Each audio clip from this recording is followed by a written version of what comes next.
C'est que nous avons été jadis des chasseurs, des pêcheurs, et puis ensuite des cueilleurs, etc., mais parce qu'il nous fallait manger. Et puis un jour, on a eu des personnes dédiées, des gens qui s'occupaient de tuer les animaux, les chasseurs, qui rapportaient au foyer, et puis des gens qui découpaient les animaux, des gens qui élevaient et puis qui tuaient les animaux. Mais il y a quelque chose de particulier dans le fait qu'il y aurait du plaisir à faire souffrir les bêtes, du plaisir à les tuer. Donc il y a des bouchers qui ont fait leur métier, qui ont tué les animaux, mais qui n'avaient pas forcément un plaisir à tuer les animaux. Mais cette activité étrange qu'est la tauromachie nous permet de nous interroger sur cette question: qu'est-ce qui fait qu'on peut jouir du spectacle de la souffrance? Et ce que je souhaiterais avec vous, c'est d'envisager comment ça fonctionne avec la tauromachie, puisque la tauromachie est une activité qui a pléthore d'artistes, d'écrivains, de poètes, qui la justifient, qui l'encensent et qui nous en disent du bien.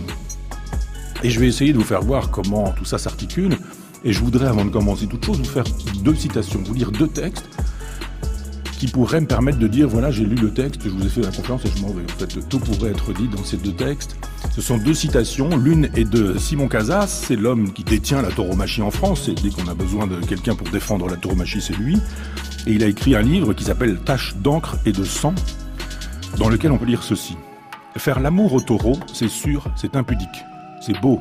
Il vient vers vous, pas pour vous encorner, mais pour aimer. La muleta tirée sur le sol, comme une langue qui inviterait pour un profond baiser, le spectateur se fait voyeur, c'est à un coït que l'on assiste, un orgasme collectif, à Bayonne, la corrida est vaginale. » Donc si vous avez envie d'un peu de partouze, allez faire un tour à Bayonne, demandez à rencontrer Simon Casas, et il a écrit, dit, parlé, raconté, il dit en permanence la même chose, ce sont toujours les éléments de langage. Vous savez, les violeurs qui n'ont pas violé, qui expliquent, etc., c'est toujours le même discours. Et bien là, c'est pareil, on a toujours le même discours, on aime tellement l'animal et on le tue parce qu'on l'aime. Qu'est-ce qui se passe dans la tête d'un individu pour qu'il puisse nous dire que tuer, c'est le geste suprême pour manifester son amour? Il faut être un peu déglingué pour penser comme ça. La 2e citation, c'est la citation de Gilles Deleuze, philosophe majeur du XXe siècle, qui, dans Dialogue, écrit ceci. « On reconnaît le fasciste au cri, encore une fois, « Vive la mort ». Toute personne qui dit « Vive la mort » est un fasciste. Nulle beauté ne peut passer par la mort.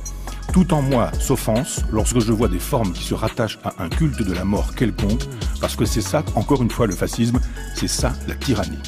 Et je pense effectivement qu'il y a quelque chose à voir avec ce qui rend possible les régimes qui font couler le sang.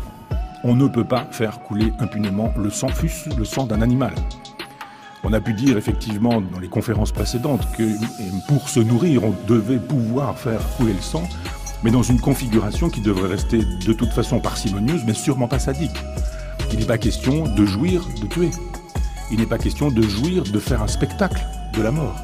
Et pourtant, c'est comme ça que ça fonctionne. Alors, ce qui m'est apparu, parce qu'effectivement, quand on va chercher dans la littérature sur ce sujet, on a des grands noms, peinture, littérature, poésie, etc. Goya, Picasso, Manet, Botero, Théophile Gautier, Fernando Arrabal, Lorca, René Char, Monterland, Hemingway, Cocteau, Savater, un philosophe contemporain, Fernando Savater, Bergamine ou Michel Leiris, par exemple, vous direz c'est beaucoup de monde.